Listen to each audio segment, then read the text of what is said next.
But as Abby says, the debt ceiling is not far away. And we understand, Kailey Leinz in Washington, that maybe actually they figured out what they need to talk about, and now they've just got to figure out how to actually get on the same page on those issues. Walk us through where we are right now.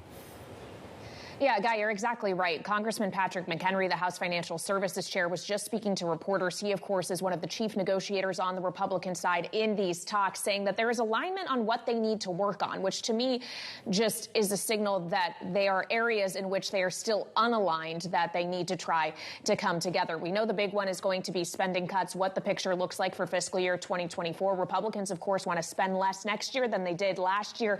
Democrats, though, are a little bit more reluctant for some of those cuts, considering the slice of the pie we're talking about here. If you don't touch defense, Social Security, all of those mandatory sides of the ledger, it means that smaller slice of the pie that is left over is going to face deeper cuts. And Speaker McCarthy, when speaking to reporters, one of the times he spoke to reporters earlier today, he's doing it a lot, said that it's very difficult for Democrats to agree to spend less, though he says we could get a deal at any time. We just don't know when that time may be.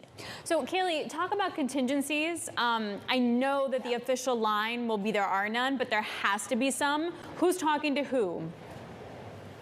Well, Treasury Secretary Janet Yellen did say yesterday that they aren't talking to big financial institutions about contingency plans, but the headline actually just crossed from the Wall Street Journal that the Treasury Department is dusting off the playbook they put together in 2011 as to what the department will do should we go past the X date. There's been a lot of conversation, of course, about the idea of delaying some payments, perhaps prioritizing others, though Janet Yellen has pushed back against the idea of prioritization as just a default by another name. But really, it is what happens if we do get to the scenario where the Treasury would need to do something that it's never done before and not make a debt payment. This, of course, is where the credit rating of the United States comes in as well. We all know that Fitch has placed the U.S. On Ratings Watch negative. It could be at risk of losing another AAA credit rating if this drama continues for much longer.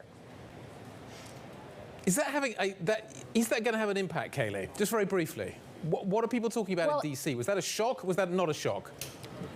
I think we all knew it potentially could come because we saw what happened in 2011, where before we even got to the X date, the S&P Global Ratings Agency did downgrade the U.S. So I think everybody knew the risk factor was there. The speaker, though, saying he's not worried about it today.